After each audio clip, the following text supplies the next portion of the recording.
Hello बच्चों, कैसे हो आप सब। आई होप आप अच्छे होंगे। तो चलिए फिर स्टार्ट करते हैं आज की क्लास।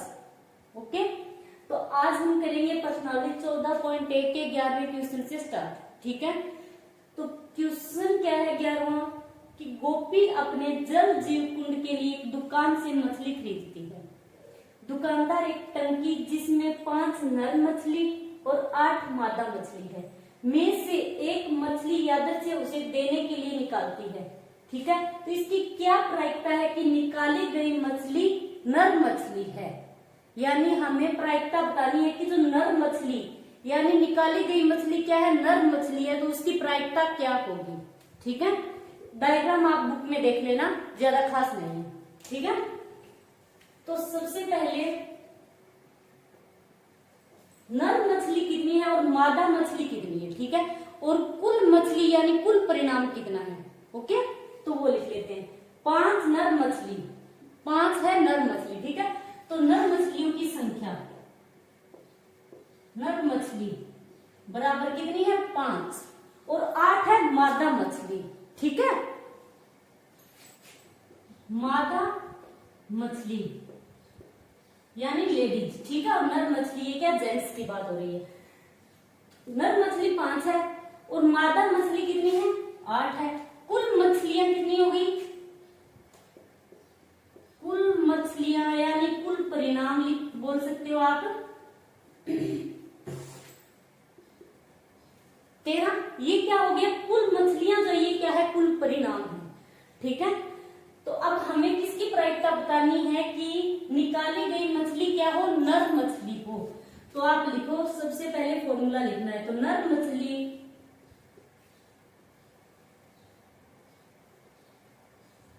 मछली होने की प्रायिकता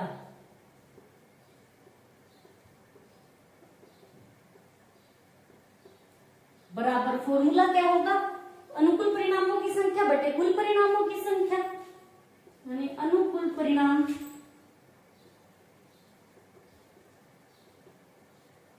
बटे में क्या आएगा, कुल परिणाम। ठीक है, अब नर मछली होने की प्रायिकता तो आप लिख दो P और नर मछली की प्रायिकता हमें बतानी है। तो अनुकूल परिणाम नर मछली कितनी है, सबसे पहले वो देखना है। नर मछलियों की संख्या है 5। ठीक है, तो अनुकूल परिणाम तो कितने हो गए 5 और बटे में क्या आएगा, कुल परिणाम। तो कुल मछलियां कितनी है 13, तो इसके बटा में लगा दो 13। ठीक है, ये सिंपल सा क्वेश्चन है। करते हैं इसका 12वां क्वेश्चन। 12वां क्वेश्चन क्या है, संयोग यानी चांस। संयोग के एक खेल में, ठीक है, एक तीर को घुमाया जाता है जो विश्राम में आने के बाद संख्याओं 1 से लेकर 8 में से किसी एक संख्या को इंगित करता है। देखिए आकृति, ये डायग्राम दे रखा है इसका। ठीक है, यदि ये सभी परिणाम समप्रायिक हो, समप्रायिक मतलब 50-50 चांस हो, तो इसकी क्या प्रायिकता है कि यह तीर इंगित करेगा, यानी 8 को करेगा, दूसरा पार्ट है एक विषम संख्या को करेगा, तीसरा पार्ट है 2 से बड़ी संख्या को करेगा, और चौथा पार्ट है इसका कि 9 से छोटी संख्या को इंगित करेगा।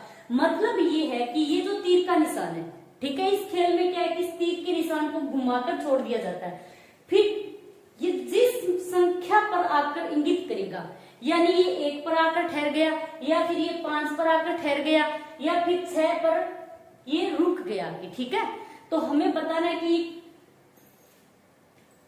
सभी परिणाम समप्रायिक है, तो इसकी क्या प्रायिकता है कि यह तीर इंगित करेगा, यानी यह तीर किसको इंगित करेगा, या 8 को करेगा।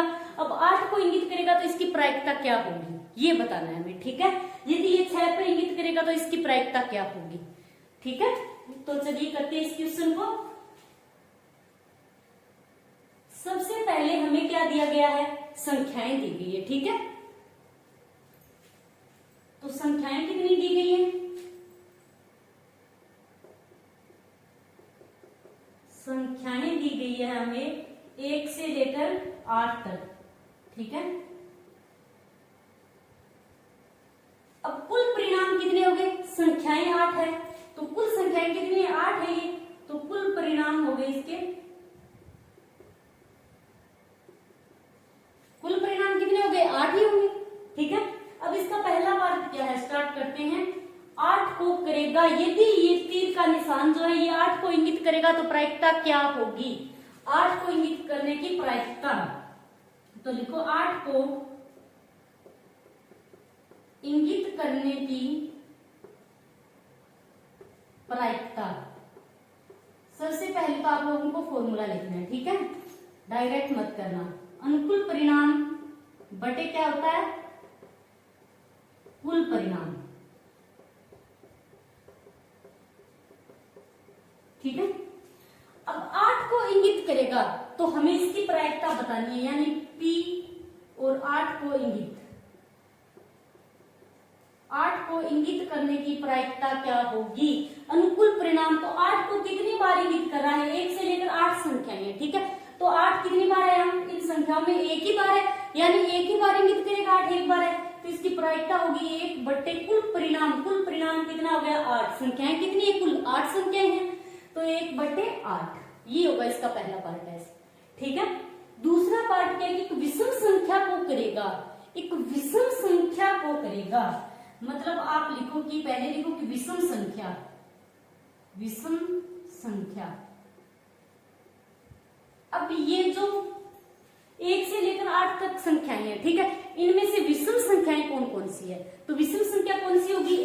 1, 3, 5 और 7, ये होगी। तो लिखो सबसे पहले की विषम संख्या 1, 3, 5 और 7, ठीक है, ये होगी विषम संख्या।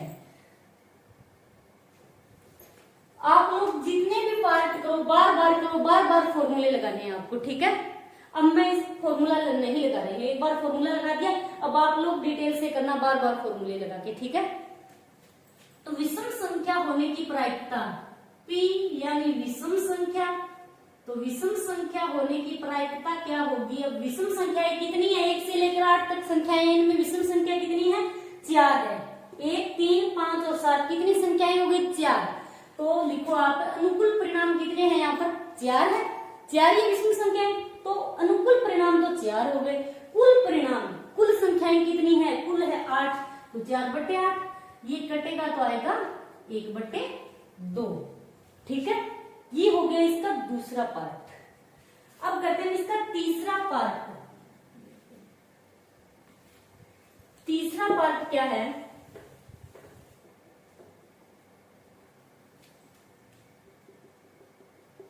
तीसरा पार्ट है कि 2 से बड़ी संख्या को करेगा, यानी 2 से बड़ी संख्या को इंगित करेगा।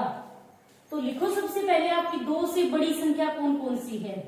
2 से बड़ी संख्या, अब संख्याएं तो है 1 से लेकर 8 तक, ठीक है। अब 2 से बड़ी पूछ रखा है, तो 2 से बड़ी कितनी होगी? 2 को छोड़ दो, 1 को छोड़ दो, 2 को छोड़ दो, अब 2 से बड़ी लेना है, ठीक है। तो 1 को छोड़ दिया, 2 को छोड़ दिया, अब 2 से बड़ी कितनी होगी? 3, 4, 5, 6, 7 और 8, ये कितनी होगी? 2 से बड़ी संख्या हो गई सभी, तो इनको लिख दो। 2 से बड़ी संख्या कौन कौन सी है? 3 है, 4, 5, 6, 7 और 8, ये सभी संख्याएं क्या है? 2 से बड़ी है, ठीक है। तो 2 से बड़ी होने की प्रायिकता यानी P 2 से बड़ी संख्या, 2 से बड़ी संख्या होने की प्रायिकता बतानी है, ठीक है। तो कितनी संख्याएं हैं 2 से बड़ी? इन सभी संख्याओं को गिनो आप, कितनी होगी? 6 संख्याएं हैं ये, ठीक है। 1, 2, 3, 4, 5 और 6 संख्या है। तो अनुकूल परिणाम कितने हो गए? 6। आप लोग फॉर्मूला लगाना, ठीक है। अनुकूल परिणाम हो गए 6, बटे में क्या आएगा? कुल परिणाम। तो कुल परिणाम कितनी संख्याएं हैं? 8 संख्याएं हैं, तो ये रहा कुल परिणाम 8, इसके बटा में 8 लगा दो, अब ये 2 से कट रहा है, तो ये आएगा 3 बटे 4, ठीक है। अब करते हैं इसका चौथा पार्ट। चौथा पार्ट क्या दे रखा है कि 9 से छोटी संख्या को करेगा। 9 से छोटी संख्या, अब कुल संख्याएं इसमें कितनी है? 8 संख्या है, 9 से छोटी संख्या को करेगा, मतलब 8 संख्याएं हैं, 8 संख्याओं को इंगित करेगा। 9 से छोटी तो 8 ही होगी, ठीक है। तो लिख लो सबसे पहले कि 9 से छोटी संख्या, 9 से छोटी संख्या तो कितनी होगी? 1 से लेकर 8 तक है, तो सभी संख्याओं को, मतलब सभी संख्याओं को इंगित करेगा। तो ये कितनी संख्याएं हो गई? 9 से छोटी संख्या की प्रायिकता, मतलब 9 से छोटी संख्या को इंगित करेगा, तो इसकी प्रायिकता क्या होगी? 9 से छोटी संख्याएं कितनी हो गई? अब ये 8 संख्या है, ठीक है, 8 संख्या है, मतलब आठ ही संख्या है, इसमें 8 संख्याओं को इंगित करेगा।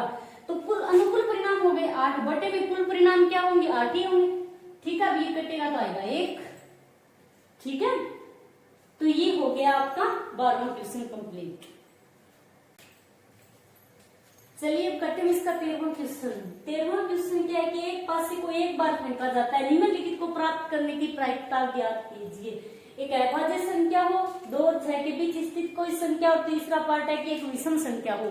अब बात है एक पासे की, ठीक है। पासा किस प्रकार का होता है, सबसे पहले तो आप लोगों को पता होना चाहिए, ठीक है। पासा क्या होता है, पासे पर 6 फलक होते हैं, ठीक है, और 6 फलकों पर क्या होता है, 1 से लेकर 6 तक काउंटिंग होती है, ठीक है। पहले फलक पर 1 है जैसे, फिर किसी फलक पर 2 है, किसी पर 3 है संख्या, किसी पर 4 है, 5 और 6, यानी 1 से लेकर 6 तक संख्याएं होती है पासे पर, ठीक है। तो सबसे पहले आप क्वेश्चन को स्टार्ट कैसे करोगे कि जब एक पासे को एक बार फेंका जाता है, कितनी बार फेंका जाता है, एक बार, ठीक है। तो संभव परिणाम क्या क्या होते हैं, ठीक है। तो लिखो सबसे पहले कि जब एक पासे को एक बार फेंका जाता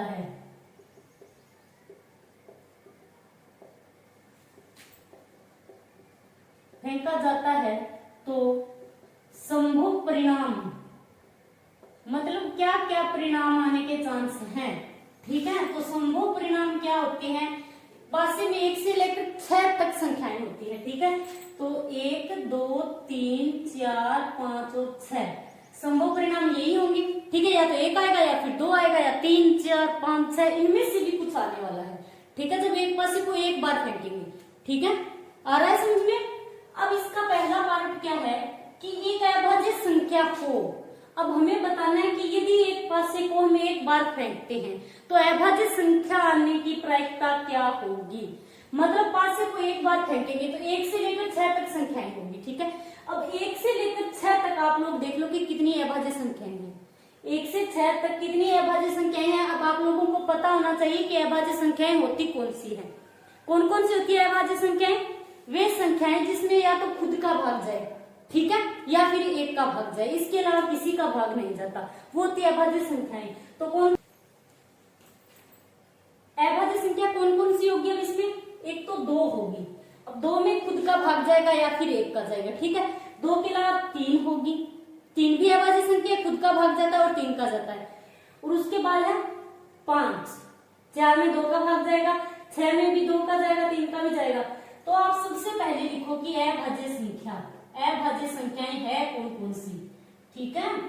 तो अभाज्य संख्या कौन कौन सी है, एक तो 2 है, एक 3 है और एक है 5। ये तीनों क्या है, अभाज्य संख्याएं हैं। तो अब हमें बताना है कि अभाज्य संख्या की प्रायिकता क्या होगी। तो लिखो कि अभाज्य संख्या होने की प्रायिकता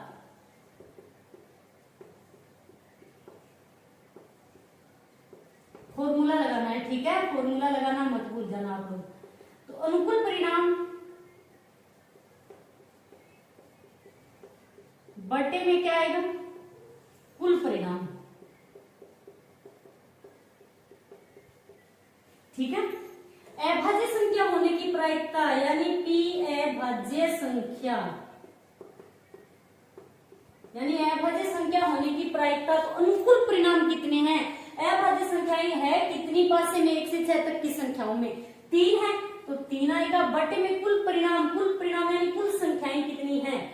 आप लोग लिख लेना यहाँ पर कि कुल परिणाम, ये संभव परिणाम हो गए और कुल परिणाम कितने आएंगे। अब 1 से लेकर 6 तक संख्याएं हैं तो 6 ही परिणाम आएंगे, कुल परिणाम आएगा 6, ठीक है। तो अब 3 बटे 6 आएगा, तो अब 3 से कटेगा 1 बटे 2। चलिए अब करते हैं इसका दूसरा पार्ट क्या है, 2 और 6 के बीच स्थित कोई संख्या, मतलब पासे में 1 से लेकर 6 तक संख्याएं हैं, ठीक है। अब हमें किसकी प्रायिकता बतानी है, 2 और 6 के बीच स्थित कोई संख्या, यानी 2 और 6 के बीच की संख्याएं लेनी है, 2 के और 6 के, ठीक है। अब 2 और 6 के बीच कौन कौन सी है, 3 4 5, तो लिख दो 2 और 6 के बीच संख्या, कौन कौन सी है? 2 के बाद आने वाली और 3 से पहले आने वाली 5 है। 2 और 6 के बीच 3 4 5 होगी। तो अब इसकी प्रायिकता बता लिखो आप भी, यानी 2 और 6 के बीच, 6 के बीच संख्या कितनी है? 3 संख्याएं हैं, तो 3/6 आएगा, ये कटेगा तो आएगा 1/2। ठीक है, चलिए अब करते हैं इसका तीसरा पार्ट। तीसरा पार्ट क्या है? एक विषम संख्या, यानी एक विषम संख्या की प्रायिकता बतानी है हमें। तो विषम संख्या कौन कौन सी है? 1 से लेकर 6 तक विषम संख्याएं कौन सी है? 1 है, 3 है और 5 है। तो लिखो सबसे पहले विषम संख्या। विषम संख्या, तो विषम संख्या है 1, 3 और 5, यही है। अब विषम संख्या की प्रायिकता बताना है हमें। अब विषम संख्या कितनी हो गई? 3 है, तो 3 बटे कुल परिणाम, कुल संख्याएं कितनी है? यहाँ 6 है, तो कुल परिणाम होगा 6, ये कटेगा तो आएगा 1/2। सभी का आंसर 1 ही है। ठीक है, चलिए अब करते हैं इसका 14वां क्वेश्चन। ठीक है, 14वां क्वेश्चन क्या है कि 52 पत्तों की अच्छी प्रकार से फेंटी गई एक गड्ढी में से एक पत्ता निकाला जाता है। ताश के पत्तों वाला क्वेश्चन है। ठीक है, निम्नलिखित को प्राप्त करने की प्रायिकता ज्ञात कीजिए। अब आप लोगों को ताश के पत्तों के बारे में यदि डिटेल से पता होगा तभी आप ये क्वेश्चन कर पाओगे। ठीक है, तो किस किस की प्रायिकता बतानी है? एक लाल रंग का बादशाह है। अब आप लोगों को बेसिक में मैंने इसको अच्छे से बताया है। ठीक है, कि ताश के पत्तों में ताश के कुल पत्ते कितने होते हैं और उनमें से हुकुम के कितने होते हैं, पान के कितने होते हैं, चीड़ी के, सब भी मैंने आपको डिटेल से बताया है। ठीक है, एक बार आपको मैं फिर से रिविजन करवा देती हूँ। ताश की गड्ढी में कुल कितने पत्ते होते हैं? 52 पत्ते होते हैं। ठीक है, कुल पत्ते कितने हो गए? 52, यानी कुल परिणाम तो क्या होगा? 52 ही होगा कुल परिणाम। अब ताश की गड्ढी में 52 पत्ते होते हैं। ठीक है, ये तो आप लोग जानते हो, तो कुल परिणाम तो 52 ही होगा। ठीक है, अब 52 पत्ते हैं। ठीक है, उनमें से क्या है? 13 तो हुकुम के पत्ते होते हैं, आ रहा है समझ में? 13 होते हैं चीड़ी के और 13 पत्ते होते हैं ईंट के और 13 पत्ते होते हैं यहाँ पर पान के। ठीक है,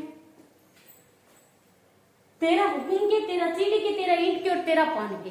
अब ये हुकुम और चीड़ी के जो पत्ते होते हैं ये क्या होते हैं? काले रंग के होते हैं। और ये ईंट और पान के जो 13 पत्ते ये क्या होते हैं? लाल रंग के होते हैं। आ रहा है समझ में? तो ये टोटल कितने हो गए? 26। तो 26 हो गए काले रंग के और 26 ही पत्ते हो गए लाल रंग के। ठीक है, अब ये 13 पत्ते हो गए, 13 हुकुम के, 13 चीड़ी के, 13 ईंट के, 13 पान के। ठीक है, अब इनमें से क्या होता है कि 4 पत्ते जो अलग होते हैं वो क्या होते हैं? एक इक्का होता है।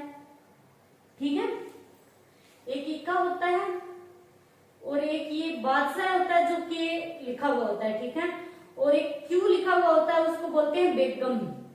ये तो बेगम हो गई और ये के लिखा हुआ है ये क्या है? बादशाह है। और ये इक्का, ए जो लिखा हुआ है उसको बोलते हैं इक्का और ये जे लिखा हुआ है उसको बोलते हैं गुलाम। ठीक है, अब ये पत्ते कितने होते हैं? 4 पत्ते होते हैं।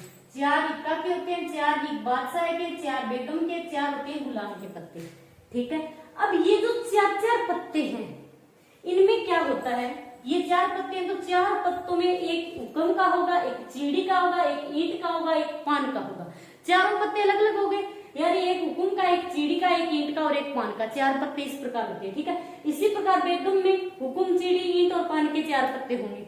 ठीक है, अब ये जो इक्का होता है इस पर तो क्या है? ए लिखा हुआ होता है और ये जो के, क्यू और जे लिखा हुआ होता है इन पत्तों पर क्या होती है? तस्वीर बनी हुई होती है। ये जो 4 पत्ते हैं, ठीक है, 4 पत्ते नहीं, ये 3 बादशाह के, बेगम के और गुलाम के, इनके 4 पत्ते होते हैं। ठीक है, इन पर क्या होती है? तस्वीर लगी हुई होती है। तस्वीर बनी हुई होती है, ठीक है। तो ये पत्ते कितने हो गए, 4 बादशाह के हो गए, 4 बेगम के और 4 हो गए गुलाम के, मतलब ये हो गए कुल 12 पत्ते। तस्वीर वाले पत्ते कितने होते हैं, 12 होते हैं, ठीक है। अब इसमें 4 पत्ते होते हैं बादशाह के, तो एक तो होता है हुकुम, एक चीड़ी, एक ईंट और पान, इस प्रकार होते हैं चारों पत्ते। तो जो हुकुम और चीड़ी होती है वो क्या होते हैं, लाल रंग के पत्ते होते हैं, जो हुकुम के और चीड़ी के होते हैं। और जो ईंट और पान के होते हैं वो क्या होते हैं, लाल रंग के होते हैं। तो इसका मतलब क्या है कि बादशाह में क्या होंगे, 2 पत्ते तो होंगे लाल रंग के और 2 ही पत्ते क्या होंगे, काले रंग के, ठीक है। 2 लाल रंग के और 2 होंगे काले रंग के। इसी प्रकार बेगम में क्या होंगे, 2 लाल रंग के होंगे, 2 काले रंग के। इसी प्रकार गुलाम में होंगे 2 लाल रंग के और 2 काले रंग के, ठीक है। तो अब करते हैं इसका पहला पार्ट।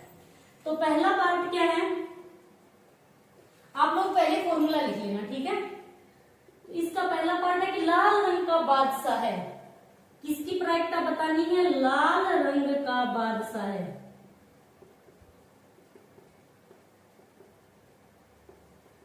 अब इसकी प्रायिकता बतानी है, आप फॉर्मूला लिख लेना, अनुकूल परिणाम बटे कुल परिणाम। पूछ रखा है कि लाल रंग का बादशाह है, अब बादशाह है, लाल रंग का बादशाह पूछ रखा है, लाल रंग का पूछ रखा है। तो लाल रंग के बादशाह कितने होते हैं, बादशाह में 4 पत्ते होते हैं, ठीक है। एक ईंट का होता है, एक चीड़ी का और एक पान का, ठीक है, एक हुकुम का। तो इनमें से 2 तो होते हैं, जो हुकुम और चीड़ी के होते हैं वो क्या होते हैं, काले रंग के होते हैं। जो ईंट और पान के पत्ते होते हैं वो क्या होते हैं, लाल रंग के होते हैं, ठीक है। तो हमें पूछ रखा है लाल रंग का बादशाह है, तो आप लिख दो कि बादशाह है, लाल रंग का बादशाह है, आप ऐसे साथ में लिख दो, या ईंट और पान के बादशाह है, या ईंट और पान का बादशाह। ये दोनों ईंट और पान के बादशाह क्या होते हैं, लाल रंग के,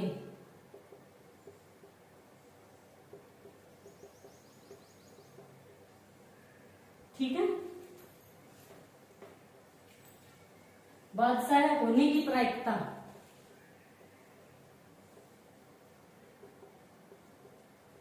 अब इसकी प्रायिकता बतानी है, आप फॉर्मूला लिख लेना, ठीक है। लाल रंग का बादशाह है, तो लाल रंग के बादशाह कितने हो गए, जो फेस कार्ड वाले पत्ते हैं उनमें लाल रंग के बादशाह कितने होंगे, 2 होंगे, ठीक है। तो इसकी प्रायिकता क्या होगी, 2/52, यानी कुल परिणाम तो कितना है, 52 है, 52 ही पत्ते हैं गिट्टी में, तो 52 होगा। ये 2 से कटेगा तो कितना आएगा, 1/26, ठीक है। अब करते हैं इसका दूसरा पार्ट। दूसरा पार्ट क्या है कि एक फेस कार्ड अर्थात तस्वीर वाला पत्ता, ठीक है। तस्वीर वाले पत्ते कितने होते हैं, 4 पत्ते तो होते हैं बादशाह के, 4 होते हैं बेगम के और 4 पत्ते होते हैं गुलाम के। तो कुल पत्ते कितने हो गए, फेस कार्ड वाले 12 पत्ते हो गए, ठीक है। तो लिख दो कि फेस कार्ड वाले पत्ते,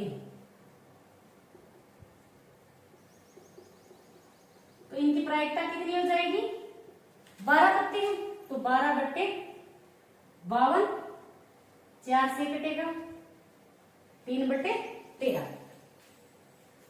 अब इसका तीसरा पार्ट, तीसरा है कि लाल रंग की तस्वीर वाला पत्ता, लाल रंग का तस्वीर वाला पत्ता पूछ रखा है, ठीक है। कुल पत्ते कितने हैं, तस्वीर वाले, खाली तस्वीर वाले कुल पत्ते कितने हैं, 12 पत्ते हैं। अब 12 पत्ते हैं कुल, तो अब बादशाह के 4 पत्ते, तो इनमें 2 काले और 2 लाल रंग के, यही है। बेगम के 4 पत्ते हैं तो 2 लाल होंगे 2 काले होंगे, यानी कुल मिलाकर क्या है, सभी में 2-2 पत्ते काले और 2-2 पत्ते लाल रंग के हैं। तो 12 पत्ते हैं, 12 में से 6 काले हैं, 6 तो काले पत्ते होंगे काले रंग के, और 6 ही पत्ते होंगे लाल रंग के, फेस कार्ड वाले पत्तों के खाली, ठीक है। तो अब हमें पूछ रखा है कि लाल रंग की तस्वीर वाला पत्ता, तो लाल रंग की तस्वीर वाले पत्ते कितने होंगे, 6, टोटल 12 है तो 6 लाल है 6 काले हैं। तो लिखो इसकी प्रायिकता। तीसरा है कि लाल रंग की तस्वीर वाला पत्ता, लाल रंग की तस्वीर वाला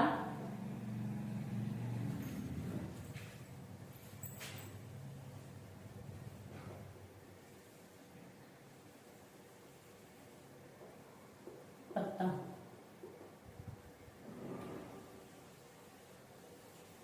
लाल रंग की तस्वीर वाला पत्ता कितने हो गए, 6 पत्ते हैं, तो क्या होगी इसकी प्रायिकता 6/52। ठीक है, कुल परिणाम क्या है 52 है। अब ये 2 से कटेगा तो होती है 6 और 3/26। ठीक है, अब करते हैं इसका चौथा पार्ट। तो चौथा पार्ट क्या है कि पान का गुलाम, हमें बताना है कि पान का गुलाम होने की प्रायिकता क्या होती है। ठीक है, अब गुलाम के पत्ते कितने होते हैं? 4 पत्ते होते हैं। ठीक है, उनमें से क्या होता है, चारों पत्तों में से एक पत्ता ईंट का होता है, एक पान का होता है, एक हुकुम का होता है, एक चीड़ी का होता है।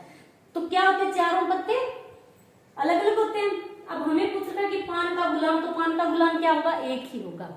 पान का गुलाम में के 4 पत्ते हैं, उनमें से पान का पत्ता क्या होता है? एक ही पत्ता होता है। तो पान का गुलाम, इसकी प्रायिकता क्या होगी?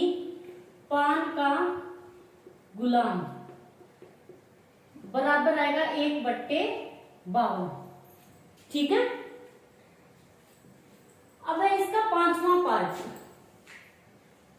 पांचवा पार्ट क्या है कि हुकुम का पत्ता। हुकुम के पत्ते कितने होते हैं? 52 पत्तों की गड्डी में से 13 पत्ते होते हैं हुकुम के। सीधी सी बात है। ठीक है, 13 हुकुम के होते हैं, 13 ही चीड़ी के होते हैं, 13 ईंट के होते हैं, 13 होते हैं पान के। ठीक है, अब पूछ रहे हैं हुकुम का पत्ता होने की प्रायिकता। तो हुकुम का पत्ता कितने होते हैं? 13। तो ये आएगा 13/52। ठीक है, अब है इसका लास्ट पार्ट। तो छठा पार्ट क्या है कि एक ईंट का बेगम।